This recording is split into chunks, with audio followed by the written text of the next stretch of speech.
이 부분은요, 최근에 이제 수능에서 단독으로 출제가 잘 되고 있지는 않아요.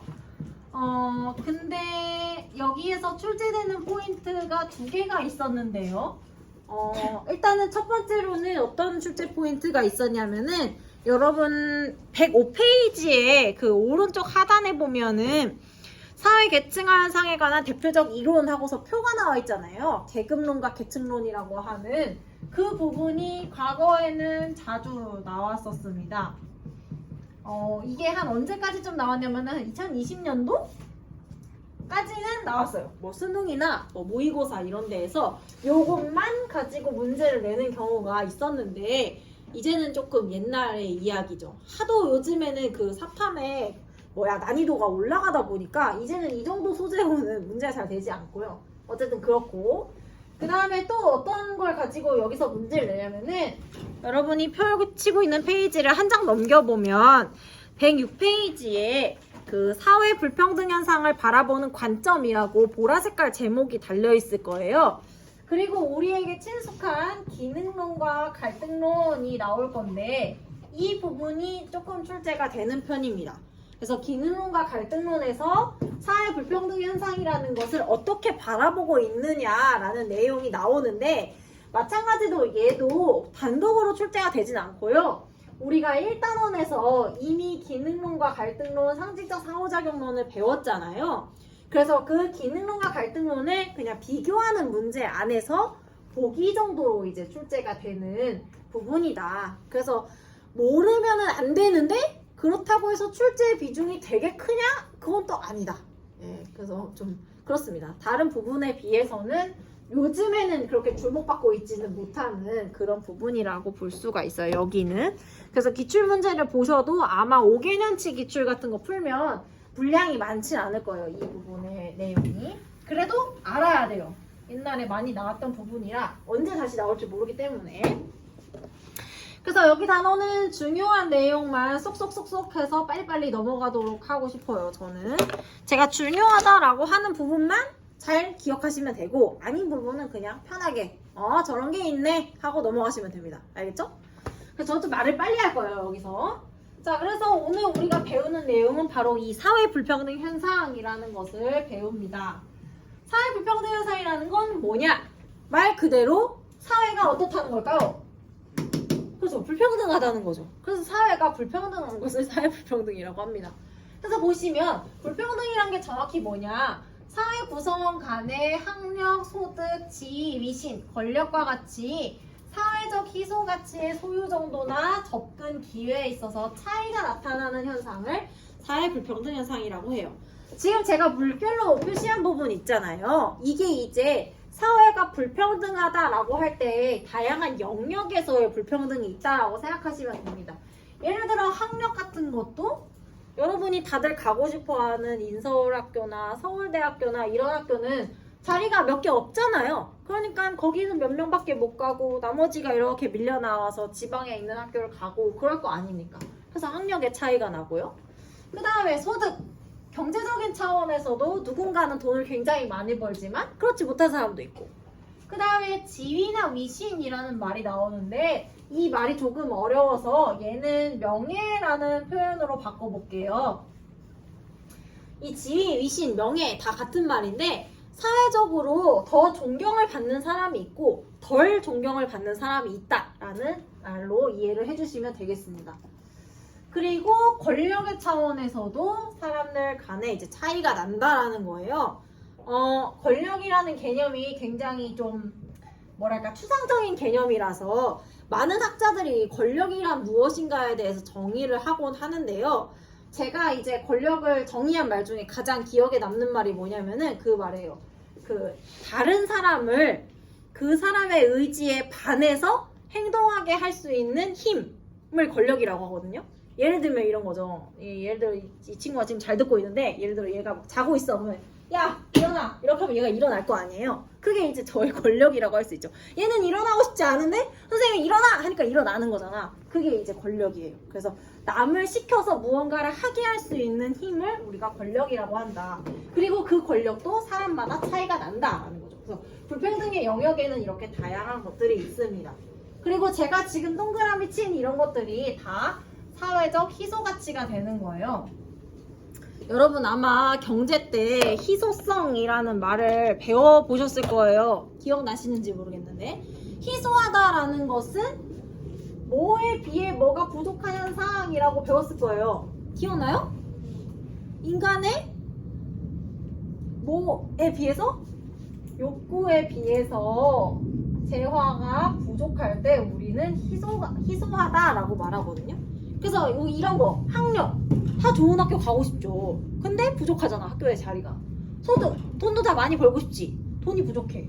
명예도 그렇고 권력도 그렇고 다. 그래서 인간의 욕구가 재화의 양보다 훨씬 많기 때문에 사회적 희소가치다라고 부릅니다. 그래서 사람들만의 차이가 나타나는 현상이에요.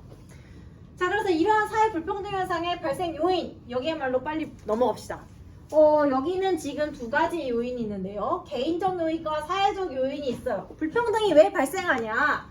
개인적으로는 사람들 간의 능력과 조건의 차이가 있기 때문에 그렇겠죠. 그래서 뭐 학력도 더 높은 사람이 있고 더 낮은 사람이 있고 예를 들면 그런 것들 생각하시면 되고요. 그 다음에 두 번째로 사회적 요인은 사회 구조와 제도적으로 존재하는 구성원 간의 희소가치 획득 기회의 차이가 있다. 뭐 이렇게 나와 있는데요. 예를 들면은 그런 거 생각하시면 돼요.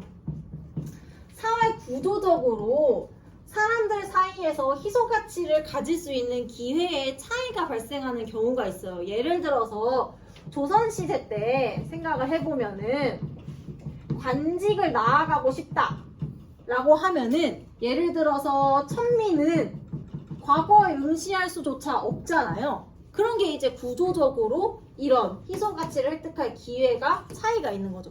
평민은 이제 과거를 응시해서 관직을 가질 수가 있지만 천민은 그렇지가 않잖아요. 그런 게 이제 구조 자체가 제한을 두고 있는 경우다라고 생각하시면 됩니다. 중요한 내용 아니에요, 여러분. 외우실 필요 같은 거 전혀 없습니다. 자, 이제 밑에 보시면은 다양한 영역의 사회 불평등 이렇게 나와 있는데요. 여기는 결과만 기억하시면 돼요. 뭐를 기억하냐? 사회 불평등의 영역에는 다양한 게 있다라고 아까 위에서 봤잖아요. 뭐 학력, 명예 뭐 등등이 있다고 했는데 그 중에서 세 가지를 기억하면 됩니다. 바로 경제적 불평등이 있고요. 그 다음에 정치적 불평등, 그리고 사회문화적 불평등 이렇게 세 가지 영역의 불평등이 존재한다. 요거는 기억하셔야 돼요. 나중에 다시 나올 거예요. 배벌을 배울 때. 일단은 하나씩 봅시다. 경제적 불평등이라는 거는 뭐냐? 말 그대로 소득이나 재산과 같이 경제적인 차원에서 나타나는 사회 불평등을 말하는 거죠. 그래서 우리에게 가장 친숙한 누군가는 부자가 있는데 또 누군가는 가난한 사람이 있는 거, 이게 이제 우리가 전형적으로 생각하는 사회의 불평등한 모습이잖아요. 그게 이제 경제적 불평등이라고 생각하시면 됩니다. 그 다음에 정치적 불평등 같은 경우에는 아까 이제 봤던 권력의 소유 정도나 혹은 정치 참여 기회에 있어서의 불평등이라고 보시면 되겠어요. 사실 우리의 입장에서는 뭐 정치 참여 기회에 있어서 불평등이 나타난다는 게 우리는 좀 이해가 잘 가지 않지만 얼마 전까지, 그러니까 몇십 년 전까지만 해도 예를 들면은 미국에서 흑인들은 참정권을 갖지 못하는 경우가 굉장히 많았어요. 그래서 뭐 예를 들면 투표를 할 자격을 얻기 위해서는 되게 까다로운 퀴즈를 막 맞춰야 되는 거야. 뭐 예를 들어 우리 미국의 몇 대 대통령이 누굽니까? 막 그런 거 맞춰야 되고 그런 식으로 시험을 통과해야만 뭐 투표를 할 수 있는 자격을 준다거나 그런 치사한 일들이 많았거든요. 그런 게 이제 이 정치적 불평등이라고 생각을 하시면 됩니다. 그 다음에 이제 세 번째로 사회문화적 불평등 이렇게 나와 있는데 사회문화적 불평등은 아까 봤었던 명예의 차원에서의 불평등이다 라고 생각하시면 돼요. 그래서 누군가는 굉장히 많은 존경을 받지만 어떤 직업, 어떤 사람은 존경을 좀 적게 받는 그런 것들을 생각하시면 됩니다. 그래서 우리 사회적으로도 봤을 때에 존경받는 직업이 있고 그렇지 못한 직업이 있잖아요. 그런 것들을 생각을 해보시면 좋을 것 같습니다. 그게 이제 명예 차원에서의 불평등이에요. 그리고 그 뒤에 이제 보시면 뭐 건강이나 문화, 여가생활과 같은 사회문화적 자원의 이제 불평등이다 이런 얘기도 있는데 요거 같은 경우에는 이제 현대사회에서 많이 부각되는 사회문화적 불평등이에요. 예를 들면은 이제 뭐 여러분은 도시에 살고 있어서 여러분이 도시에 살고 있다는 생각도 잘 안 하시겠지만은 사회적인 인프라의 차이가 굉장히 크거든요. 예를 들어서 여러분은 그냥 배달앱을 켜면 수많은 이제 업체가 막 뜨잖아요. 근데 저는 이제 여기 학교 오기 전에 있었던 학교가 음성에 있었던 학교예요. 그 음성에 있었던 학교에서 배달앱을 켜면은 아무것도 안 떠요. 할머니 손칼국수 이런 거밖에 안 떠. 거기는 맥도날드도 없어요. 음성에는. 진천에도 없어요. 그래서 그 애들이 굉장히 가고 싶어하는 그 음식점 중에 하나가 맥도날드예요. 없기 때문에 자기들 주변에. 영화관도 없어요. 제일 가까운 영화관이 차를 타고 한 20분 넘게 나가야 진천에 있는 CGV가 유일한 영화관이에요. 그런 식으로 이제 문화적인 자원이 굉장히 불평등하다. 그래서 사회적인 뭐 인프라, 시설 뭐 이런 것들을 생각하시면 됩니다. 그래서 도시에 이런 게 집중되어 있는 것들이 최근에 이제 많이 주목하고 있는 불평등인데 사실 우리는 여기보다는 여기에 조금 더 포커스를 두자라고 이야기를 기억하시면 되겠어요. 그래서 여기서 결론! 사회 불평등이 나타나는 그 영역은 크게 세 가지가 있다. 경제, 정치, 사회문화. 이거 말이 기니까 좀 줄여서 경제적 불평등은 부의 차원에서의 불평등이다 라고도 부르고요. 그 다음에 정치적 불평등은 뭐 예를 들어서 권력의 차원에서의 불평등이다 이렇게도 부르고, 사회문화적 불평등은 뭐 명예나 혹은 뭐 위신이다 이렇게도 부릅니다. 그래서 저는 편하게 이제부터는 사회 불평등의 차원에는 세 가지가 있다. 부, 명예, 권력 이렇게 세 가지로 줄여서 말을 하도록 할 겁니다. 자, 이제 내려가서 뭐 사회 불평등의 영향 여기는 그렇게 중요하지 않아요. 넘어갈 겁니다.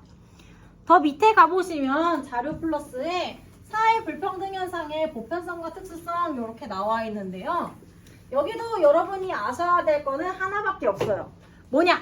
사회 불평등 현상은 여러분 우리 보편성과 특수성이라는 말 사회문화 시간에 들어본 적 있지 않아요? 우리 이거 언제 배웠지? 보편성과 특수성을 갖는 현상 있잖아. 그래, 사회문화 현상 우리 맨 처음 만났을 때 배웠잖아요. 사회 불평등 현상이라는 것도 결국에는 사회문화 현상이기 때문에 당연히 보편성과 특수성을 동시에 가지죠. 당연한 거예요. 우리가 1단원에서 배웠기 때문에. 그래서 우리가 여기서 기억해야 될 건 특히나 뭐냐? 사회 불평등 현상이 굉장히 보편적인 현상이라는 거를 기억을 하시면 됩니다. 문제 보기에 이게 좀 자주 나와요. 나중에 우리가 기능론과 갈등론에서 사회 불평등을 바라보는 관점의 차이에 대해서 공부를 할 거거든요. 근데 기능론이든 갈등론이든 무슨 이론을 표방하는 사람이건 사회 불평등이 언제나 존재하는 현상이라는 걸 부정하는 사람은 없습니다. 그래서 사회 불평등은 보편적인 현상이다. 옛날부터 지금까지 사회는 항상 불평등했다. 그것만 기억하시면 됩니다. 자, 넘어갈게요. 이제 105페이지로 가셔서 사회 계층화 현상의 의미랑 이제 변화 양상을 보도록 합시다. 그래서 여러분 여태까지 제가 이거랑 똑같은 내용을 설명한 반 중에 여러분의 그 상태가 지금 가장 좋아요. 보통 이쯤 하면 이제 한 3분의 1 잠을 자기 시작하거든요. 그러니까 왜냐면 중요하다고 하는 내용이 없으니까 애들도 막 뭐가 중요한 거 하다가 이렇게 자거든요. 여러분 제가 여태까지 들어갔던 반 중에 가장 상태가 좋아요. 다행이에요. 자, 이제 두 번째로 사회 계층화 현상이라는 개념을 배울 건데요. 이 사회 계층화 현상이라는 것도 이 자체를 우리가 뭐 외우거나 기억을 해야 되는 건 아니고, 여기서 중요한 건 아까도 말씀드렸듯이 여기 밑에 있는 이 마르크스와 베버의 이론의 차이를 기억하는 게 더 중요하기 때문에 그 전의 내용은 그렇게 마음 쓰지 않으셔도 됩니다. 자, 일단 사회 계층화 현상이 뭔지는 알아야 뒤에 이야기를 할 수가 있겠죠. 그래서 사회 계층화 현상이 무슨 말인지 보도록 합시다. 얘는요, 사회 안에 계층이 형성되는 현상을 말하는 거예요. 계층이 형성된다? 즉 사람들의 높고 낮음이 생긴다라는 뜻입니다.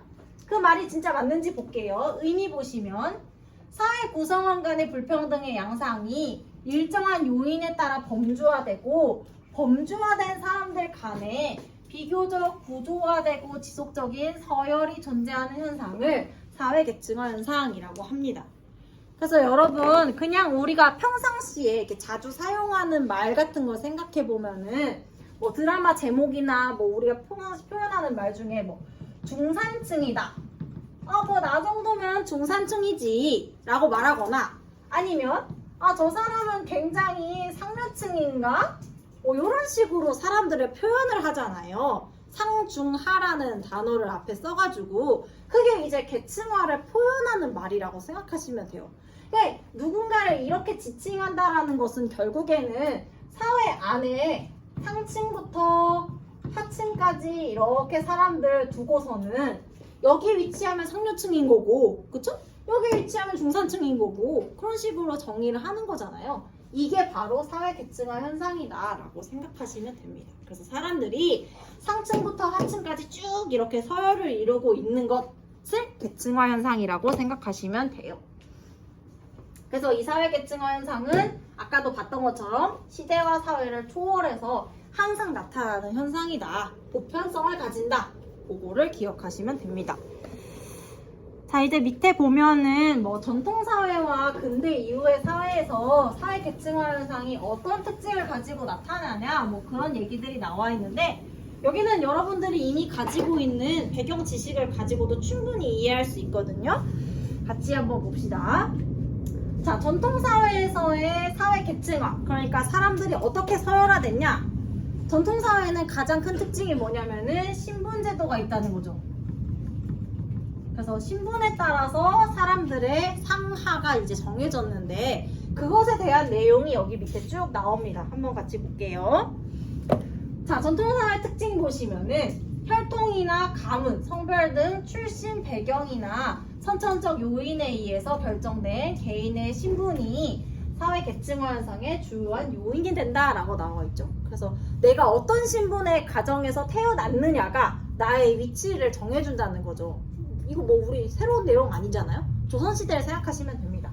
그래서 보시면 귀속지위 중심의 사회 계층화 현상 나오네요. 얘들아, 귀속지위 앞에 부분이라고 까먹으면 안 되죠? 우리 시험 범위는 누적이에요. 귀속지위가 뭐였어요? 뜻. 이거 합주기가 되면 안 돼요. 이거 우리 또 나올 거야, 얘들아. 잊지 말고. 귀속지위가 뭐였지? 그렇죠. 정확한 건 개인의 노력이 필요 없어요. 물론 선천적이긴 해요. 노력이 없이 자연스럽게 얻어지는 지위. 그러니까 여기서는 이제 신분이 되겠죠. 그것들을 중심으로 사람들이 나뉘어진다. 그래서 전통사회의 특징 두 번째를 보시면은 서로 다른 신분 간의 혼인이 엄격하게 제한되어 있어요. 그래서 뭐 예를 들면은 뭐 양반 집 사람들은 뭐 천민이랑 결혼할 수가 없다든지 이런 식으로 서로 다른 신분끼리 서로 교류를 하지 못하게 되어 있습니다. 그리고 개인의 능력이나 업적에 의한 계층 이동이 매우 어려워요. 그래서 아무리 뛰어나다고 해도, 아무리 똑똑하다고 해도 천민으로 태어난 이상 뭐 예를 들면은 뭐 백정을 해야 된다거나 그런 식으로 이동을 하기가 굉장히 어려운데 여기서 기억해야 될 거 용어 하나가 있습니다. 바로 폐쇄적 계층 구조라는 용어를 기억하셔야 돼요. 이 폐쇄적 계층 구조라는 말은 아마 다음 시간쯤에 한번 다시 나올 텐데요. 계층의 구조가 폐쇄라는 거는 무슨 뜻이지? 무슨 의미? 폐쇄? 닫혀 있다는 거죠. 그래서 이 폐쇄적 계층 구조는 계층이 예를 들어서 세 개로 나누어져 있다. 상, 중, 하 이렇게 나누어져 있다고 쳤을 때 이 계층 간의 벽이 굉장히 단단하게 닫혀 있어서 계층 간에 서로 이동을 하는 것이 불가능하다는 뜻이에요. 그래서 계층 간의 벽이 닫혀 있어서 이동이 안 돼. 그래서 폐쇄적 계층 구조라고 표현을 하는 겁니다. 큰일 났다. 이제 졸리기 시작했다. 자, 사례 볼게요. 요거 빨리 하고 여기 하기 전에 잠깐 숨을 좀 돌릴게요. 자, 전통사회 사례 신분이 있는 모든 사례가 되겠죠? 그래서 뭐 유럽의 봉건제도, 왕이 있었던 시대 말하는 겁니다. 그리고 조선시대의 신분제도, 인도의 카스트제도 등등 이 모든 것들이 다 사회 계층화 중에서 전통사회가 해당이 되겠죠. 자, 반면에 그러면 근대 이후의 사회는 어떤 모습일까? 근대 이후의 특징은 뭐냐면은 신분제도가 없다는 게 특징이에요. 그래서 근대 이후부터는 신분에 의해서 사람들의 높낮이가 정해지는 게 아니라 개인들의 능력과 노력에 의해서 사람들의 위치가 정해진다는 특징이 있죠. 그 이야기가 여기 나와 있습니다. 볼게요. 신분 제도의 폐지로 인해서 개인의 능력이나 업적, 성취와 같은 후천적 요인이 사회 계층화 현상의 주요 요인이 된다. 그래서 뒤에 보시면 성취지위 중심의 사회 계층화 현상 나와 있죠? 성취지위가 뭐였죠? 그렇죠. 개인이 노력을 통해서 얻는 지위를 성취지위라고 했습니다. 그래서 성취지위를 통해서 자기가 어떤 사회 내의 위치를 점하게 되는 그런 특징이 있어요. 그 다음에 두 번째, 서로 다른 계층 출신 간의 혼인이나 교류를 엄격하게 제한하지를 않는다. 당연한 얘기죠. 우리가 지금 살고 있는 시대의 이야기니까요. 그 다음에 세 번째, 개인의 능력이나 업적, 성취 등에 의해서 계층의 이동이 가능해요. 우리는 그것을 요거 기억하셔야 돼요. 개방적 계층 구조다라고 말을 합니다. 아까 여러분 폐쇄적 계층 구조가 계층 간의 벽이 닫혀 있어서 폐쇄라고 했잖아요. 그럼 개방은 뭐겠어요? 계층 간의 벽이 어떻게 돼 있어? 그렇죠. 열려 있다는 거겠죠. 그래서 상층, 중층, 하층이 있다고 쳤을 때 계층 간의 벽이 열려 있어서 자유롭게 이동이 가능한 거죠. 뭐에 의해서? 자기의 노력에 의해서 왔다 갔다가 가능하다. 그게 이제 개방적 계층 구조라고 생각하시면 됩니다. 그래서 우리나라를 포함해서 대부분의 자유민주주의 사회, 즉 신분제가 없는 나라는 대부분 다 개방적 계층 구조를 가지고 있어요. 어이구, 이거 말하는데 얼마나 걸렸냐? 저희 30분에 시작했나요? 35분 동안이나 떠들었네 내가. 아니지, 수행평가 안 내려 했죠? 잠깐만, 이거 20분에 끝나는 거죠? 큰일 났다. 나 이거 해야 되는데. 여기 반이 지금 진도가 제일 느리거든요. 휴. 여러분, 근데 너무 겁먹으실 필요가 없는 것이, 우리 여기서 아주 친숙한 이름이 있죠? 마르크스. 이거 우리 언제 할 때 배웠어요? 그래서 갈등론 할 때 배웠잖아요. 그 갈등론의 내용을 잘 기억하시면 사실 얘는 새로운 내용은 없고 그냥 이렇게 내용을 약간 추가하는 느낌으로 생각하시면 됩니다. 그래요. 어떡하지? 자, 졸리죠? 그래요. 제가 이제 아시다시피 목이, 네, 그래요. 다녀오시고 화장실. 이제 목이 이제 약간 제 컨디션이 아니라 가지고 여러분과 스트레칭을 할 수 없는 몸이 되었어요. 여러분 혹시 근데 제가 말씀드렸나요? 이렇게 목 뒤로 이렇게 젖힐 때 목이 아프면은 디스크 전조 증상이거든요. 한번 체크해 보실래요? 자, 이렇게 뒤로 한번 쭉 해보세요. 젖혀보세요. 그때 목 뒤에서 통증이 있다. 디스크일 확률이 네, 높습니다. 그래서 내가 디스크인 것 같다 하면은 저는 지금 하면 안 되긴 하는데 여러분 유튜브에 척추의 신이라고 하는 유퀴즈에 나오셨던 교수님이 있어요. 그분이 항상 강조하는 척추 위생 자세가 있거든요.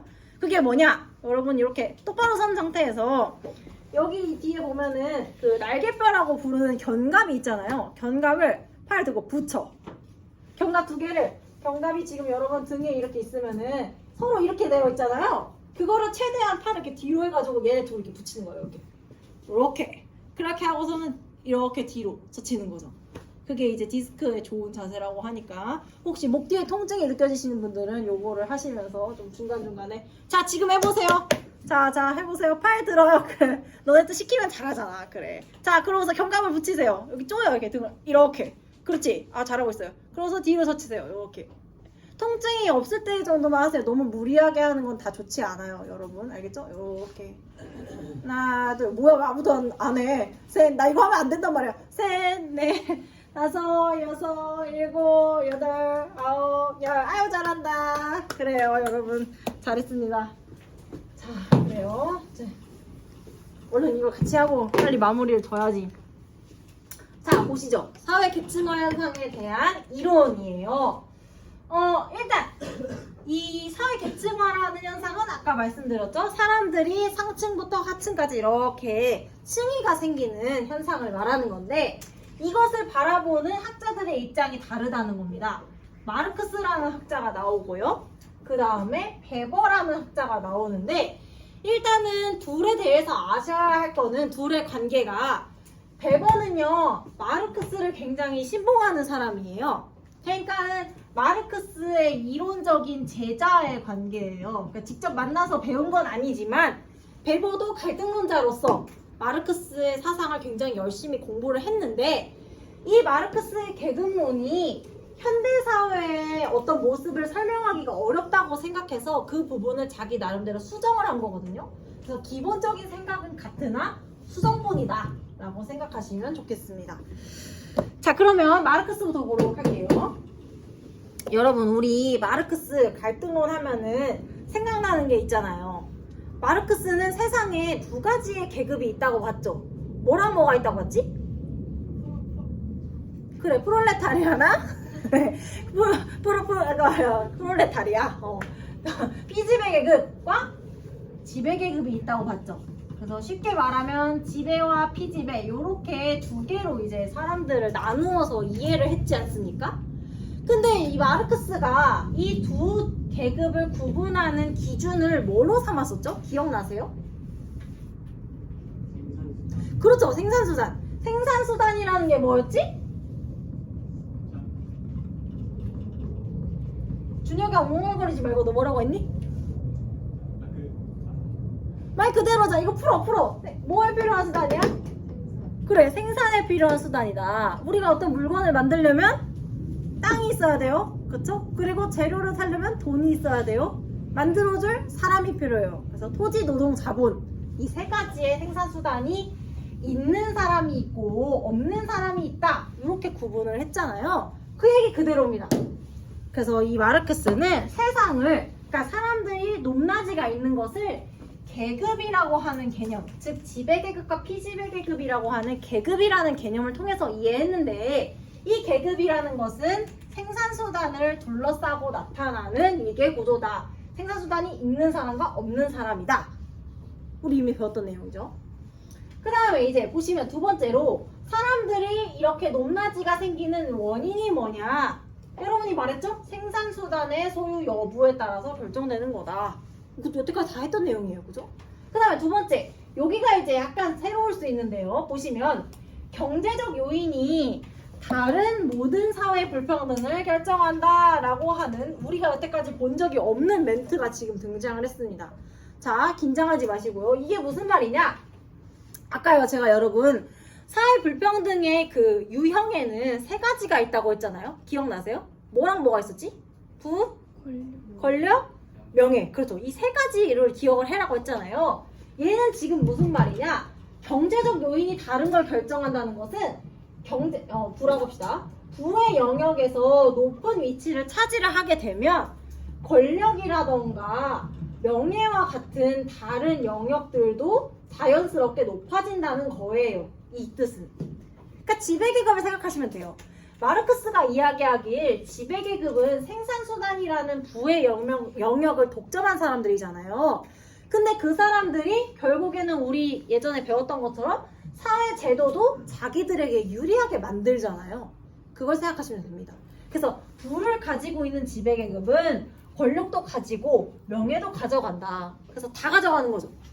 그럼 반면에 피지배계급은 생산수단이라고 하는 부의 영역을 갖지 못했잖아요. 그러면 권력도 당연히 없고 명예도 당연히 없는 거죠. 그 굉장히 극단적인 거야. 다 가졌거나 다 없거나. 세상에 둘 중에 하나다.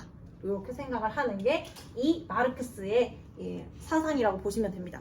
얘를 다른 말로 뭐라고도 표현하냐면요. 내가 뭔가 좀 본격적으로 쓰려고 하면 잘 안 나와. 경제결정론이다 라고도 말해요. 마르크스의 이러한 사상을 원래 그렇게 부르는데 지난번에는 굳이 이야기할 필요가 없어서 안 했지만 경제결정론이라고도 불러요. 혹은 나중에 대학 가서 배우시게 될 건데 유물론이라고도 부릅니다. 이 유물론은 이 고대 유물할 때 유물이 아니라 이 물질에 의해서 다른 것들이 결정된다라고 해서 유물론이라고 불러요. 근데 이 말은 어려우니까 경제결정론이라고 기억을 합시다. 경제적인 것들이 다른 것들을 정해준다. 알겠죠? 자, 이제 생각보다 별거 아니죠, 여러분? 벌써 여기까지 했어요. 이 6개의 칸 중에 2개나 했답니다. 자, 이제 여기 밑에 특징 볼게요. 자, 그래서 이 마르크스의 계급이론의 특징은 뭐냐? 여기 또 중요한 말이 나오는데 불연속적 이분법적으로 계급을 구분한다라는 표현이 있죠. 자주 나오는 표현입니다. 자, 기억을 하셔야 돼요. 일단은 쉬운 거 먼저 할까요? 이분법이라는 표현은 우리 사회 시간 아니라도 다른 때 많이 듣잖아요. 이분법이 뭐야, 얘들아? 세상을, 그렇죠. 이 이가 몇 개야? 2개. 그래서 세상을 2가지로 나누어서 본다는 거야. 그러니까 예 아니면 아니요. 뭐 예를 들어 정치면은 뭐 진보 아니면 보수, 다른 거 없음. 그렇게 굉장히 극단적으로 바라본다는 뜻이에요. 지금 마르크스는 왜 이분법이야? 계급이 몇 개니까? 2개니까. 뭐랑 뭐? 지배랑, 그렇죠, 피지배밖에 없죠. 그래서 이분법이다 라고 말하는 겁니다. 이 옆에 나와 있는 불연속적이라는 것도 사실은 같은 표현이긴 한데요. 이 불연속이라는 거는 무슨 말이냐? 여러분 함수 배우실 때, 너네 확률과 통계하는 애들이 더 많겠구나. 혹시 미적분을 배운다면은 불연속 함수 같은 거를, 죄송해요, 그런 얘기 하지 말고, 불연속이라는 건 이 뜻이에요. 연속적이지가 않다는 거예요. 그러니까 연속적이지가 않다는 건 무슨 말이냐? 우리가 지금 계층화 현상에 대해서 얘기하고 있잖아요. 우리가 처음에 아까 계층화 현상 말하면서 제가 계층화라는 거는 얘들아 상, 중, 하로 사람이 구분된다는 게 계층화야 이렇게 얘기했잖아요. 근데 마르크스 같은 경우에는 지금 이게 없어요. 중층이. 왜? 마르크스는 지배계급에 해당하는 사람들은 부명의 권력을 다 가졌고 피지배계급에 해당하는 사람들은 부명의 권력을 아무것도 갖지 못했어요. 그래서 완전 다 가졌거나 아니면 아무것도 없거나 둘 중에 하나거든요. 그러니까 즉 중간층이라는 거는 존재하지가 않거든요. 그래서 상에서 하로 내려가는 중에 중간이 없기 때문에 끊어져 있어서 불연속적이다 이렇게 표현을 하는 겁니다. 그래서 여기서 말하는 불연속적이라는 것은 결국에는 중층이 존재하지 않는다라는 말과 같은 표현이라고 생각을 하시면 됩니다. 그래서 상, 중, 하 중에 중간이 없고 상, 하 중간 없어. 그래서 불연속적 이렇게 표현하는 거예요. 그래서 아마 나중에 함수 같은 거 배우실 때도 그 중간에 이렇게 끊겨져 있는 함수를 불연속 함수라고 하거든요. 그래서 그 얘기를 하려다가 여러분의 표정이 어두워져서 하지 않았어요. 어쨌든 중간이 없다 라는 뜻입니다. 자, 그 다음에 이제 또 중요한 얘기가 또 나오고 있어요. 여러분 계속 나오는데요. 두 번째 중요한 이야기. 동일한 계급에 속한 사람들은 계급의식을 가지고 연대한다. 아주 중요한 표현이죠. 뭐가 중요하냐? 계급의식이라는 말이 굉장히 중요한 표현입니다. 근데 여러분 얘도 표현 자체는 초면인데요. 우리는 이미 계급의식에 대해서 배웠었어요. 자, 잘 배웠나 볼까? 여러분 우리 있잖아요. 마르크스의 갈등론을 배울 때요. 그 얘기 했잖아요. 지배계급과 피지배계급 사람들은 그 이해관계가 다르다. 양립하기가 어려운 이해관계를 갖는다라고 수업 시간에 얘기했어요. 뭐가 다르냐? 지배계급 사람들은요. 현재의 사회 상태에 대해서 어떻게 생각하지? 만족해요. 그렇죠? 그래서 이게 계속 유지가 됐으면 좋겠다 라고 생각을 하고 있죠. 그죠? 근데 피지배계급 사람들은 어떻다고 했어요? 현재 사회에 대해서 좋아해? 싫어해? 싫어해요. 그래서 변화를 해야 된다고 생각한다고 했죠. 이게 계급의식이에요. 같은 계급의 사람들은 다 똑같이 이렇게 생각한다는 거죠. 피지배 계급 사람들도 다 똑같이 이렇게 생각을 하는 거예요. 그래서 조금 더 나아가 보면 마르크스의 경우에는 어떻게 생각하냐? 피지배 계급 사람들은 서로 누가 피지배 계급인지를 다 알아요. 그리고 너는 내 동료니까 너도 이렇게 생각하지? 그래, 우리 힘을 합쳐서 세상을 바꿔보자 이렇게 생각하고, 지배계급 사람들도 서로 누가 지배계급인지를 알고, 야 너도 이렇게 생각하지? 우리 힘을 합쳐서 얘네들이 못 가불게 힘을 합쳐보자 이렇게 생각한다고 생각해요. 그것을 계급의식이라는 단어로 표현을 합니다. 그래서 이건 마르크스에 있어서 굉장히 중요한 표현이에요. 왜? 이 피지배계급의 계급의식이 굉장히 커지면 노동자 혁명이 일어난다고 생각하기 때문에 그렇습니다. 그래서 이 마르크스는 같은 계급 사람에게는 같은 의식을 공유한다라고 보고 있어요. 다음에 마지막! 이건 우리 이미 배웠던 거죠? 계급 간 생산수단을 둘러싼 갈등 대립관계가 사회 변동의 원동력이 된다. 뭐 이거는 우리 이미 배웠던 내용이니까 새롭지 않죠. 자, 그래서 이제 마르크스의 계급론에 대해서는 다 했는데 왜 시간이 이렇게 없냐? 이해가 안 가네. 다른 방이랑 똑같이 얘기했는데. 이제 배버의 계층론을 할 차례인데요. 시간이 없으니까 오늘은 여기까지 하고 다음 시간에 여기서 합시다. 윤태야 여기 알려주세요. 알겠죠? 네.